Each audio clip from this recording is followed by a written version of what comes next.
Hadirin disilakan duduk kembali.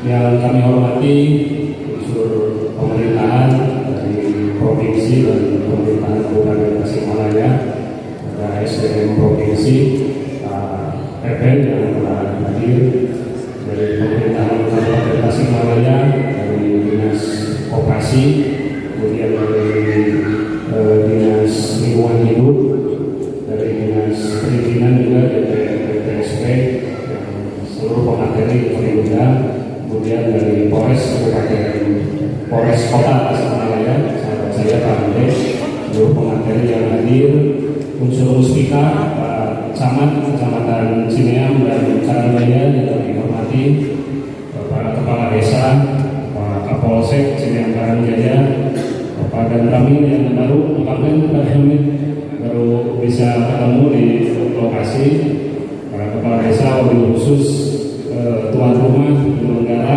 atur nuhun atas tempat, difasilitasi tempat, kepala desa Pasir Mukti, tempat yang luar biasa luas. Tapi ternyata tempatnya seluas ini luar biasa luasa. Yang kami banggakan juga para ketua taruna desa di 5 desa, teman-teman para penambang dan para ketua PPD yang turut hadir. Pertama, kami izinkan masuk langsung ke materi,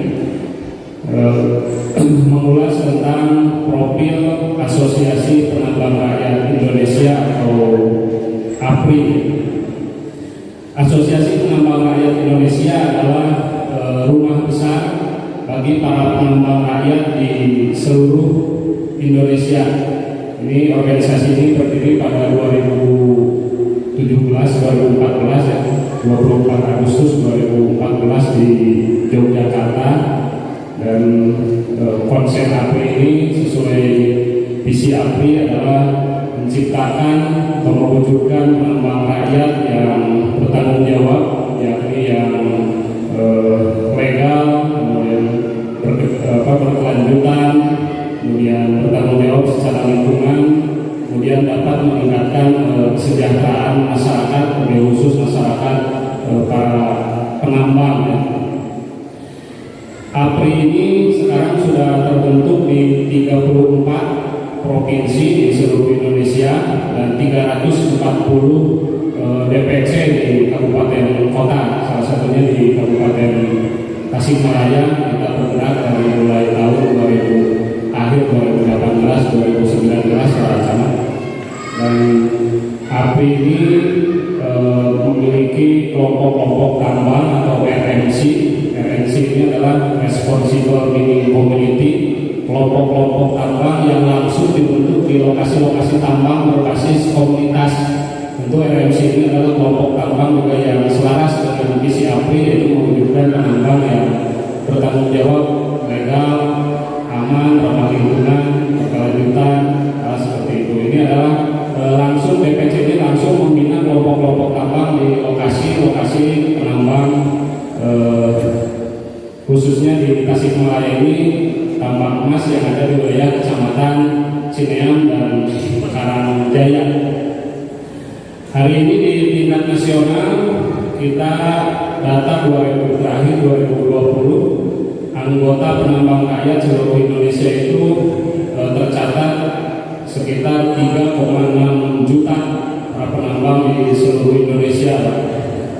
Ini tersebar di seluruh Indonesia dengan komoditinya emas, kemudian tembaga, galena, timah, mangan, belerang, minyak bumi, garam, bentonit, batu kapur, pasir, batu andesit, dan lain sebagainya.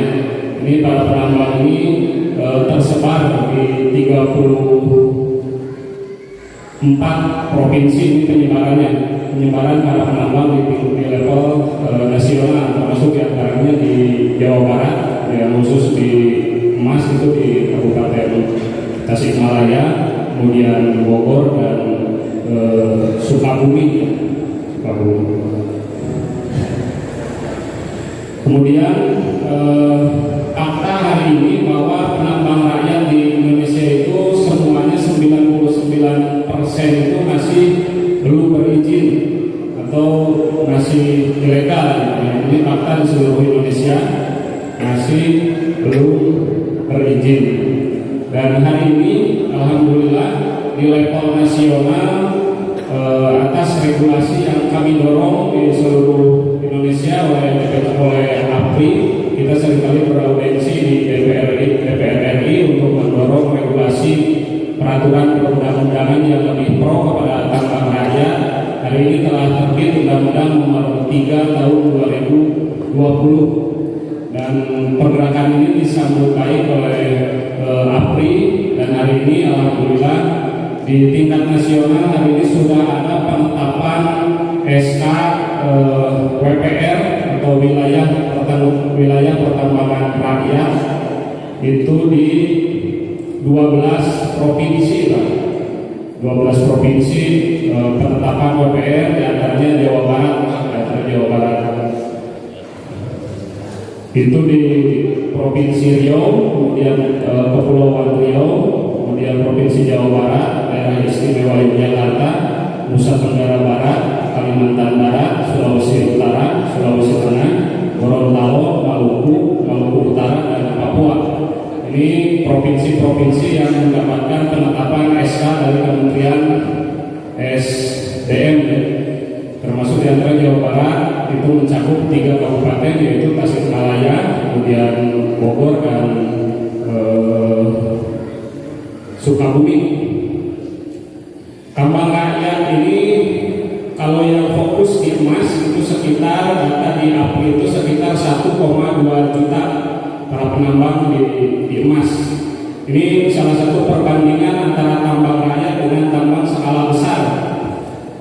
Di emas, produksi tambang rakyat di seluruh Indonesia berdasarkan data DPP APRI, jika 1,2 juta penambang emas itu menghasilkan perharinya 0,5 gram aja per hari, itu produksi per tahunnya tambang rakyat di Indonesia itu mencapai 120 ton per tahun. Ini bayangkan retribusi kepada negara juga akan luar biasa. Kemudian peningkatan sejahtera masyarakat juga akan meningkat seandainya perjalanan legalitas penambangan rakyat ini selesai. Karena jika dibandingkan dengan BUMN nasional, kita lihat Freeport aja ini per tahun masih 45 ton per tahun.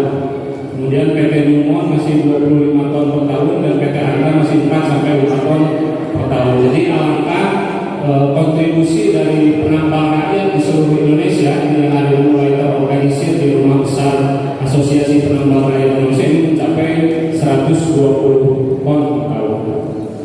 Kemudian juga di minyak bumi, di batu bara itu ada perbandingannya. Kemudian di penggunaan lahan itu penetapan WPR berdasarkan regulasi yang baru itu sekarang, kalau Undang-Undang Nomor 4 2009 dulu masih dibatasi di 25 hektar. Kalau sekarang di regulasi yang baru itu di 100 hektar. Maka wilayah Cineang Karangjaya ini yang mencakup 5 desa itu kurang lebih 80 sampai 90 hektar yang sudah ditetapkan berdasarkan SK Menteri dan menjadi aset pemerintah daerah Kabupaten Tasikmalaya. Kemudian di hal retribusi kepada pemerintahan daerah, kelebihan tambang rakyat ini retribusinya juga itu lebih besar di kabupaten, di kecamatan, dan di desa dibanding pemerintahan pusat. Ini diatur di dalam kemarin salah satunya di peraturan pemerintah di Dinas BPM PTSP, saya lihat di telaah dinas ada pembagian retribusi termasuk nanti yang masuk ke desa dan camat. Secara global itu nanti bisa di halaman-halaman selanjutnya itu lebih besar pemerintahan daerah dibanding pusat. Sementara kalau PT-PT besar BUMN ini retribusinya lebih besar ke pusat dibanding ke daerah. Ini salah satu keuntungan penambangan rakyat dari sisi retribusi untuk pemerintah di level daerah. Kemudian lanjut, manfaat bila tambang rakyat berizin legal adalah tentu saja pembukaan lapangan kerja. 2019 kita mengusulkan itu kita baru mendata sekitar 450 para penambang. Hari ini berdasarkan data yang kami terima itu hampir mencapai 1.000 para penambang yang ada di 5 desa 2 kecamatan, termasuk yang menambang di wilayah sendiri di wilayah kita atau penambang yang keluar daerah di wilayah orang luar biasa sudah pekerjaan kita profesi sebagai penambang, sementara kita PP itu masih profesi petani.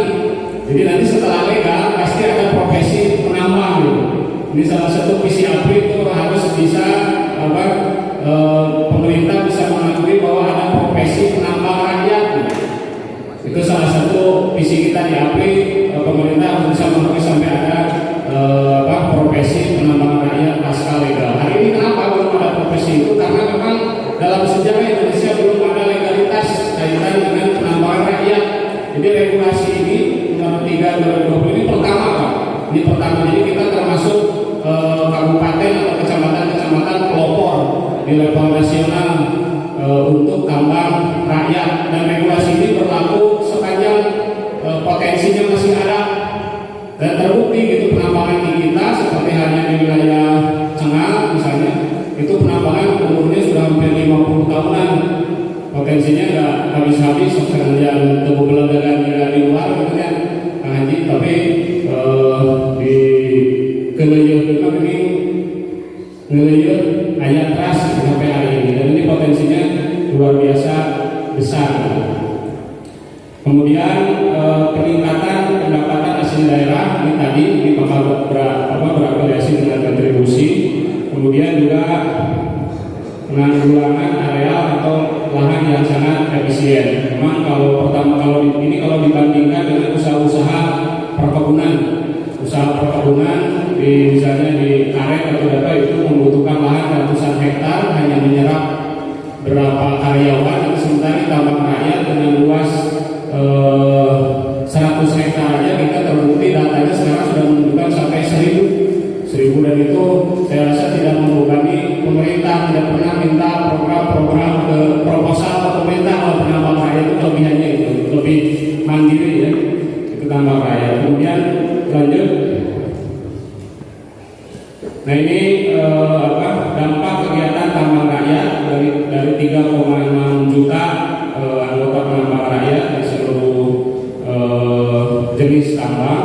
Itu ada supporting tambang, pendidikan tukang dagangnya, itu alat-alat tambangnya sekitar 1,2 juta.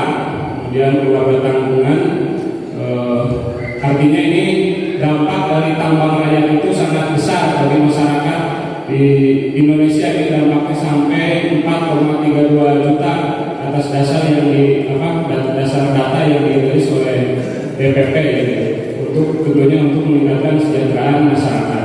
Oke, lanjut. Nah ini masalah utama tambang rakyat. Kalau kemarin kita belum ada WPR, kalau hari ini alhamdulillah WPR sudah ditetapkan. Nanti mungkin Dinas SDM Provinsi lebih detail mengenai WPR.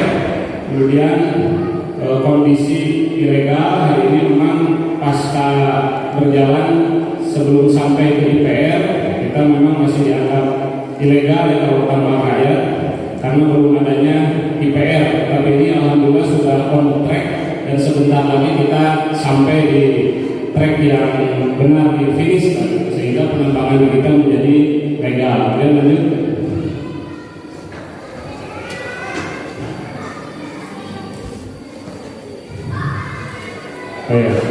Nah, kaitan dengan solusi tambang rakyat yang kemudian kebanyakan ilegal, kita di DPW mendorong di DPP mendorong seluruh Indonesia mendorong terbitnya regulasi undang-undang baru. Hari ini sudah terbit, dan di masing-masing kabupaten kota, di masing-masing DPC pasca adanya WPR kita bergerak mengusulkan persiapan kaitan dengan IPR, yaitu izin pertambangan rakyat. Ini dulu tahun 13 Maret 2020. Ini kronologis perjuangan kita di kabupaten ya, atau di wilayah Cilegon Karangajaya dulu ini kolektif responsible mining atau RMC, Koperasi Tunggal Mandiri Bersatu, salah satu koperasi pelopor yang pertama kali dibentuk oleh DPC APRI, mengusulkan WPR kepada Bupati Tasikmalaya. Surat ini juga diperkuat dengan usulan-usulan dari masing-masing kepala desa. Saya pernah melihat juga usulan WPR dari kepala desa Cikonda waktu itu, dan alhamdulillah plottingnya hari ini juga masuk gitu. Ini usulan koperasi dan RMC ini disusul diperkuat juga oleh usulan-usulan kepala desa yang pertama. Kemudian next, ini adalah surat Bupati, rekomendasi Bupati Tasikmalaya kaitan dengan usulan pertambangan rakyat. Jadi sebelum Bupati ada kelas staf, ini kelas staf dari Dinas DPP TSP. Salah satunya di sini kaitan dengan retribusi tadi. Kalau lihat di kelas staf ada iuran tetap yang nantinya menjadi kewajiban pemilik izin IPR dan iuran produksi. Iuran tetap dari telaah dinas yang pertama ini sekitar 20 ribu per hektar per tahun iuran tetapnya. Kemudian iuran produksi itu 3,75% per harga jual. Ini telah sementara. Ini nanti DPC insya Allah melakukan lobby-lobby sebelum nanti ditetapkan menjadi perda. Karena 3,75% ini saya ngobrol dengan Bu Kasih, ini saya bilang berdasarkan undang-undang standar PT. Kalau tambah kaya harusnya di bawahnya gitu. Saya katakan mudah-mudahan ini bisa ditawar ke pemerintah supaya tidak terlalu membebankan ke para penambang. Mudah-mudahan bisa di kemarin ngobrol-ngobrol diskusi dengan ketum sekitar idealnya sekitar 2% lah dari harga jual retribusi ke pemerintah yang masuk. Tentu ini nantinya bakal ada penetapan peraturan daerah dan kita nanti duduk bareng untuk menyepakati kaitan dengan retribusi ini untuk gambaran sementara. Kemudian pemerintahan daerah juga membagi retribusi ini ke pemerintahan pusat dan provinsi. Pemerintahan pusat sebesar 20%, pemerintahan provinsi 16%, dan pemerintahan kabupaten sebesar 64%. Ini termasuk nantinya retribusi ke desa. Regulasinya belum selesai, tadi kata Bu Kasih bisik-bisik ke saya masih dalam pembahasan, tetapi untuk gambaran sementara kajian dengan retribusi ini kaitan dengan kecamatan dan desa. Nanti kalau plotting IPR ini kan plotting IPR itu di luar kaitan dengan urusan batas wilayah administratif desa. Contohnya kemarin ada plotting tambang yang sudah jalan karena koperasi ini berdasarkan regulasi hanya bisa membawahi 10 hektar. Satu koperasi ini wilayah tambang IPR-nya ini izinnya hanya untuk 10 hektar. Otomatis kalau kita 80 hektar kita butuh 8 koperasi produksi gitu. Jadi kalau nanti ada plotting tambang satu koperasi yang mengajekan di 2 kecamatan dan 2 desa, secara plotting izin IPR-nya itu tidak jadi persoalan kepada retribusi. Karena kalau retribusi nanti dibaginya berdasarkan batas administratif pemerintahan. Contoh, misalnya di Cikurawat dan Tiara Payung itu jadi satu plotting, satu koperasi misalnya. Nah, berdasarkan batas wilayah untuk hitungan retribusinya itu nanti bakal dihitung berapa hektar yang Tiara Payung, berarti tadi 20.000 per hektar. Kemudian berapa hektar yang Cikurawat wilayah Pasir Putih itu 20.000-nya masuk nanti ke pemerintahan daerah untuk alokasinya desa Pasir Putih misalnya. Kemudian untuk pendapatan penjualan tadi di Mas itu retribusinya nanti dihitung dari produksi Tiara Payung berapa luas itu jual emasnya per bulannya berapa, dan yang Cikurawat yang masuk ini berapa, nanti kalkulasi oleh pemerintahan daerah retribusinya pembagiannya nanti seperti apa, itu masuk ke desa masing-masing, ke kecamatan masing-masing. Jadi ini tidak harus menjadi polemik antar desa kaitan kalau dengan urusan IPR karena beda hal, tidak terkait dengan urusan retribusinya. Kalau IPR itu lebih kepada nanti izin pemilik tambangnya, yaitu koperasi yang mengusulkan. Itu mungkin kaitan dengan telah staf ya, kaitan dengan retribusi dari dinas penanaman modal. Kemudian setelah itu kita alhamdulillah dapat rekomendasi dari Pak Bupati Tasikmalaya. Ini suratnya ditujukan kepada Gubernur Jawa Barat mengusulkan wilayah pertama rakyat di wilayah Kabupaten Tasikmalaya, di wilayah kita. Kemudian lanjut.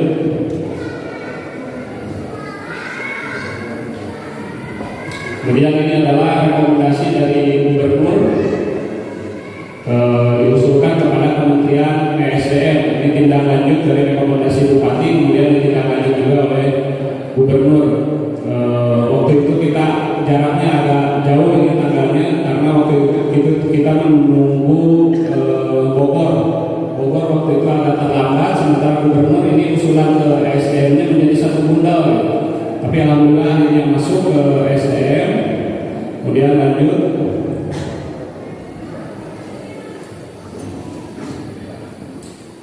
Ini adalah permintaan kesesuaian ruang dari pemerintahan provinsi ke pemerintahan Kabupaten Tasikmalaya. Permohonan rekomendasi kesesuaian ruang, jadi memastikan bahwa WPR yang diusulkan oleh kita itu di wilayah dua kecamatan ini sudah tidak akan berubah lagi dan akan segera ditetapkan menjadi penetapan untuk wilayah pertambangan rakyat. Dan setelah itu lanjut.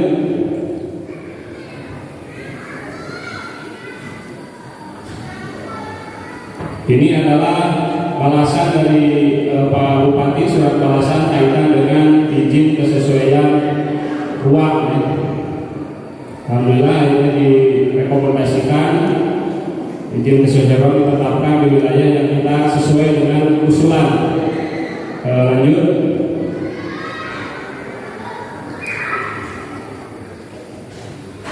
Dan inilah SK penetapan wilayah pertambangan rakyat Provinsi Jawa Barat yang meliputi Kabupaten Tasikmalaya, Bogor dan Sukabumi.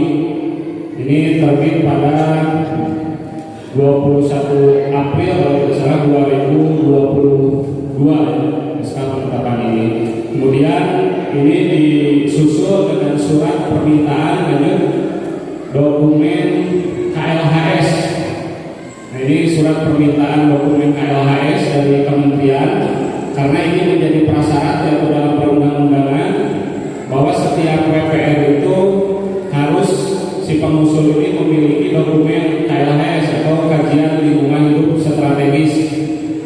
Dokumen KLHS ini termasuk kajian tentang lingkungan atau AMDAL, kemudian potensi geologi ini seperti apa. Nanti sebentar lagi kita akan kedatangan tamu-tamu ahli kaitan dengan ahli lingkungan, kemudian ahli geologi. Ini yang dilaksanakan nanti oleh Dinas Lingkungan Hidup Kabupaten Tasikmalaya. Kabar gembiranya ini KLHS ini sudah dikeluarkan disposisinya oleh Pak Bupati untuk penyelenggaraan dana untuk membuat dokumen KLHS. Usulan KLH kemarin dapat pahalanya sekitar 400 juta. Dan di Jawa Barat kita Tasik menjadi yang pertama, karena Bogor dan Sukabumi ngarewasan sama para ketua DPC ya cuma aja sana kamu Bupatinya sana anggarannya terbatas. Nah, Tasik alhamdulillah hasil konsolidasi kawan-kawan kita di DPC kepada Pak Bupati memohon agar KLHS ini masuk di anggaran perubahan tahun ini. Mudah-mudahan kemarin katanya ada sidang kemarin anggaran perubahan atau itu udah diketuk belum KLHS. Mudah-mudahan ini sudah bisa tahun ini, sehingga kita akan melaksanakan kaitan dengan kewajiban pemerintahan daerah ketika pasca WPR terbit, maka harus dibuatkan dokumen kajian lingkungan hidup strategis. Nah selanjutnya maka tugas kita, kalau pemerintahan daerah yang hari ini sudah punya wilayah SK pertama rakyat, kemudian diminta oleh kementerian harus membuatkan dokumen KLHS, dan hari ini juga sedang berproses, segera selesai, mudah-mudahan akhir tahun ini selesai. Maka selesai kewajiban pemerintahan daerah memfasilitasi usulan kita. Maka kewajiban kita adalah sesuai undang-undang kita harus membuat koperasi. Kita harus membuat koperasi untuk nanti daftar izin tambang rakyatnya, ya IPR aja ya, izin pertambangan rakyatnya. Jadi kalau izin tambang rakyatnya itu wilayah kita sebagai penambang. Kalau WPR dan KLHS itu wilayah pemerintahan daerah. Posisinya. Kalau IPR itu kewajiban kita selaku penambang. Maka harapan kami output dari kegiatan ini, kawan-kawan penambang akan terorganisir, kemudian bergerak berdasarkan regulasi, yaitu salah satunya membuat koperasi. Apalagi kemarin saya bincang-bincang dengan Pak Farhan dari LH, KLHS ini selain membahas tentang wilayah juga ada kuota bagi penambangnya. Jadi wilayah Cinangkarang ini jumlah penambangnya berapa? Ini harus ditentukan nanti dalam KLHS. Jangan sampai kita bilang 900 atau 800, ternyata setelah KLHS ini selesai penambang jadi 1.000 atau 2.000. Jadi tidak terakomodir. Ini maka kita bergerak harus mendata teman-teman para penambang. Nanti mungkin koordinator di setiap desa, bos-bos tambangnya yang juga hari ini mendorong terselenggaranya acara ya. Ada Bos Uci dari Pasir Putih hari ini memfasilitasi acara, kemudian ada Bos Beko, ada Bos Prai juga dari Karangayung, dari Cisarua ini yang mendorong terselenggaranya acara ini. Nanti mungkin ini harus menggandeng teman-teman para penambangnya untuk mendata para penambang di wilayah desanya masing-masing, karena ini akan jadi pekerjaan kita nanti kerjasama dengan Dinas Lingkungan Hidup, karena ini harus didata. Dinas Lingkungan Hidup nanti akan melakukan pembinaan kepada teman-teman penambang yang memang tergabung di asosiasi. Jadi kita nanti daftarkan para penambang di asosiasi punya KTA, karena ini akan masuk nanti di KLHS. Jadi bukan cuma wilayahnya yang legal, tapi penambang itu harus legal. Cara melegalkan penambang ya kita gabungnya di asosiasi. Nanti asosiasi ini datanya baik adresnya masuk di dokumen KLHS. Ini nanti Pak Farhan lebih jelas tentang itu. Kemudian kita juga ada RMC. Nah ini pertanyaan yang seringkali muncul di lapangan. Kan aku naon koperasi itu sering dari pantas saya koperasi sering ada. Nah jawabannya karena satu koperasi hanya bisa membawahi 10 wilayah, 10 hektar wilayah pertambangan. Jadi sementara sih penetapannya hampir 80 sampai 90 hektar. Otomatis wilayah-wilayah upamanya operasi di itu di wilayah Karangayung, kalau wilayah itu ya kecekap, mau wilayah kalau wilayah Pasir Putih, Pabu nanti teman-teman penambangnya harus didorong di wilayah Gunung Bungus, Pangamonan misalnya. Ini harus didorong juga buat koperasi. Kemudian ada RMC atau kelompok tambang. Jadi kalau di DPC, kalau organisasi lain maka PAC, itu maka RMC, Responsible Mining Community, kelompok tambang. Karena ini dua hal bakal berkaitan, Pak. Kalau koperasi itu kaitannya nanti lembaga keusahaan dengan dinas perizinan. Maksudnya itu kaitannya dengan dinas perizinan, lembaga usahanya. Kalau penambangnya, pembinaan kepada penambangnya itu kepada RMC-nya, bukan kepada koperasinya nanti. Pembinaan dari SDM provinsi, pembinaan dari dinas lingkungan hidup itu langsung kepada kelompok-kelompok penambang, itu RMC. Itu maka dua hal kaitan dengan kelompok tambang yang harus segera kita bentuk nanti, kemudian operasinya juga harus kita bentuk karena dua hal yang berbeda. Kalau operasi nanti dengan izin tambangnya itu termasuk dengan dinas SDM provinsi daftar izin penambangan rakyat, kemudian kaitan dengan pembayaran retribusi kepada dinas perizinan itu juga dengan koperasi. Tapi kalau pembinaan para penambangnya itu kaitannya dengan RMC-nya, dengan kelompok-kelompok tambang di lokasi. RMC itu minimal 25 orang sampai maksimal 100 orang per kelompok. Idealnya per 50 orang itu harus jelas sah ketua kelompoknya. Itu biasanya berdasarkan dua lobang-lobang, tapi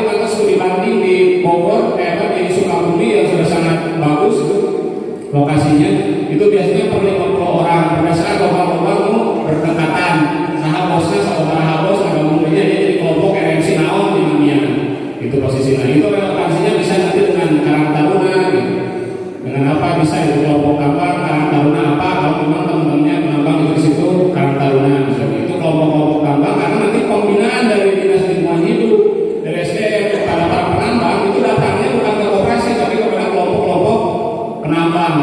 Kalau dinas koperasi beda lagi tadi yang tadi itu kepada retribusi dan izin tambang IPN-nya karena harus berbadan hukum gitu. Itu mungkin dari kami dari DPC APRI. Yang terakhir harapan kami kepada teman-teman penambang, kita jangan mudah terprovokasi, tersulut isu-isu yang hendak mencerai-beraikan persatuan kita selaku penambang. Kita harus senantiasa tabayun apabila ada hal-hal yang sekiranya belum dimengerti.